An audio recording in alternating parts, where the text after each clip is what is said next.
We wish you a warm welcome home or a safe and pleasant journey to your next destination. Thank you and have a great day. Now that I'm back, let me tell you everything I never told my parents. France tossed me 9 months and asked what I would make of them. So I counted up 14 euros, bought a pack of Reds, and took 2 hits behind the church planted in the heart of Le Centre-Ville. I stomped out the cigarette and swore to the wall it was a one-time thing. It was either the teachers or God whom I hid from, even though both at the time I was almost sure were not watching me. But I stepped into that country hungry and ready to taste. Let me live a year, and I'll ask for forgiveness after. Je passe toutes les nuits à marcher. September, the month of cigarettes and a host brother who bites. Le long des avenues. The cigarettes found me again 2 weeks later, and this time I learned enough French to feel less American. So I resisted the winds with every inhale and learned how to hold a beer in the same hand. We passed the pack around bar benches and left with a handful of foreign friends each Friday night. I smoked a few for my poor parents because I knew they needed them more than I did. Eventually, a French rapper taught me how to roll outside of Bar Saint Michel, some guy we knew just well enough to laugh with and shotgun our smoke from. When you ask, he taught us, you ask like this. He made a motion with his fingers and lit a cigarette with his invisible lighter. I walked around Rue de la Soif that night, the first night of too many, more confident asking for a lighter than I was any coffee. Est-ce que vous avez un briquet? Est-ce que vous avez un briquet? The answer was always this. Oui, mais you are not French? My throat was stained with red, white, and blue. This tattoo I couldn't scrub. Yet, it was times like this when my Americanness landed me a practice conversation and free nicotine. Qui ne comprendrait pas. I explained why I was here to those drunk enough to be curious. I described my study abroad program, left out the high school detail. Et tu es toute seule? They would ask, impressed. And you are all alone? Pas du tout, I would say. Not at all, while throwing the lighter to my table, the loudest table, sticky with desperados and warm potato grease. But I never mentioned to those French strangers how I was having the saddest month, or how I didn't know how to handle the distance. My tears in the bathroom stall, the days I spent reaching up to any mother willing to hold me.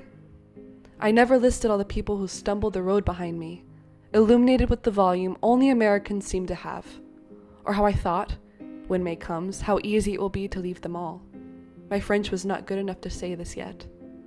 Later, I will learn how to say I am lonely. Je me sens seul. But by this time, I never needed to say it.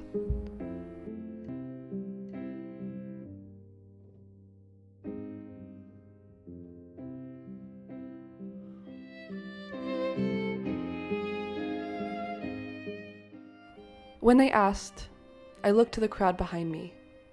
Pas du tout, I would say. Not at all. It was after I watched my friends smoke through a pack a day that I realized I was not yet cut out for the casualness that floods French culture. Smoke breaks with teachers, after-school liquor runs. We ate lunch in the French high school across from ours, and they wouldn't even look our way. I felt ashamed by how I dragged my Americanness like a chain around my ankle, but I was never taught how to hold it in Rennes.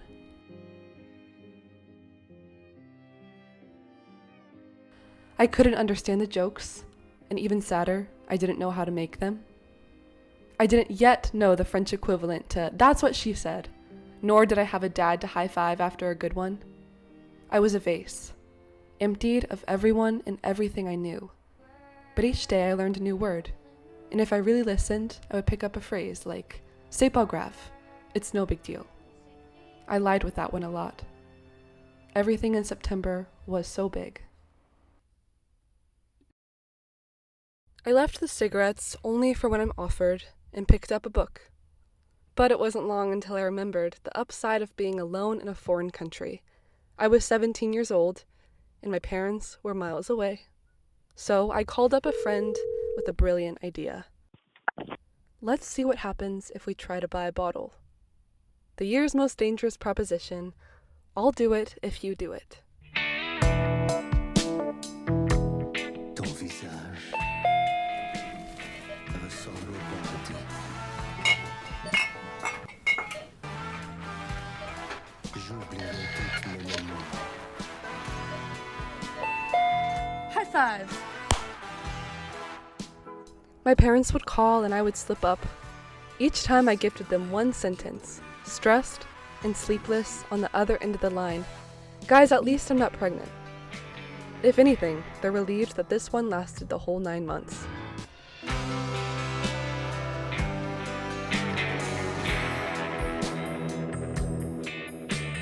This is what my parents know about September. My days were spent street dancing and swallowing my English like a piece of stale bread. I chopped off my hair and swept 5 inches of America under the rug. I switched host families after my little brother bit my ankle, not once, but twice. The second time, I was slicing cucumbers in the kitchen. There he came, crawling around the corner, with the speed any toddler shouldn't have, and connected his teeth to the skin above my sock. I realized that the dangers of moving abroad, lectured to me by my parents, did not, in fact, live outside the walls of my host house. I was more aware of my host brother, 3 years old and shark-toothed, than I was the scenarios they warned me of. It was always, make sure you watch your drink. Make sure you watch your bag. Make sure you never leave your friend alone at the bar. In order for me to go, my dad made me sit through all 3 Taken movies. I now have a very particular set of skills, but how to deal with the French biters was not one of them. I stuck it out for a few weeks longer, but within the last one of September, my host mom found out she was sick. I packed up the bags I had just emptied and started over again.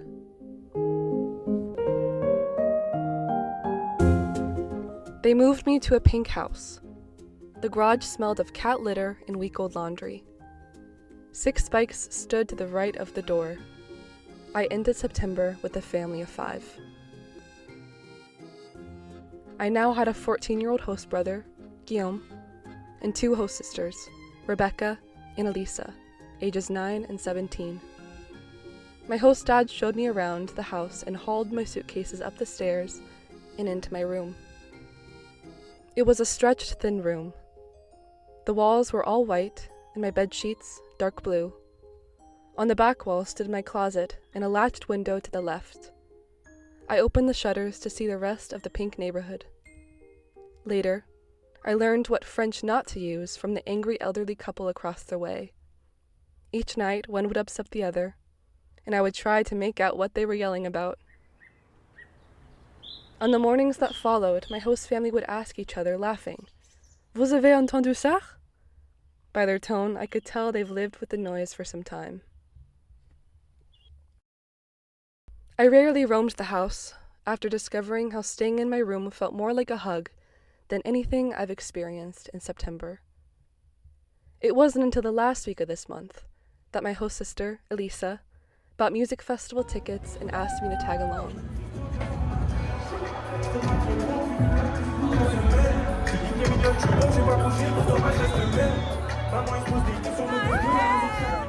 I told my parents about how it took one night of dancing to bond us, but not how I saw the light in the mosh pit, or the moment I discovered that maybe this is what it feels like to live, jumping in between the armpits of strangers, my phone, God knows where, and the unsure difference between my own sweat and someone's spit.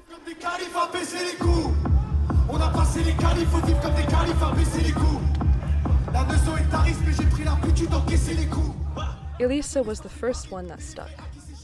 She became the communal host sister after writing in her notes app an American Teenager's Guide to Learning French Slang. It took one conversation to uncover the bits of ourselves other than our age that we shared, the small things that connected us, like our dedication to Too Hot to Handle and our hatred for math. It wasn't much longer until her floor became the stage for late-night conversations, sifting through scenarios of why things went wrong with our first loves, while painting nails and plucking the hairs in between each other's eyebrows. The room expanded with the silent understanding we both desperately longed for. I told her of last summer, and she held my hand while I cried. She told me she didn't know where to put her love now that they're broken up. We were patient with each other's pain. What kind of love could this be, if not the love between sisters? Eventually, our language barrier shrunk, and September did too. My parents know how I made a few friends to have some on my birthday. What they don't know was how I got so lost when finding my new school on the first day, how I showed up 2 hours late, in tears, to take my French placement test. They don't know how hard I flunked it. I never mentioned how, no matter which corner of Rennes I hid in this first month, discomfort caught me in every single one. My parents don't know how September sat so heavily on my shoulders. Instead, when they called, I said this. Rennes is beautiful in the fall. The leaves are beginning to change. I'm thinking of you guys every day.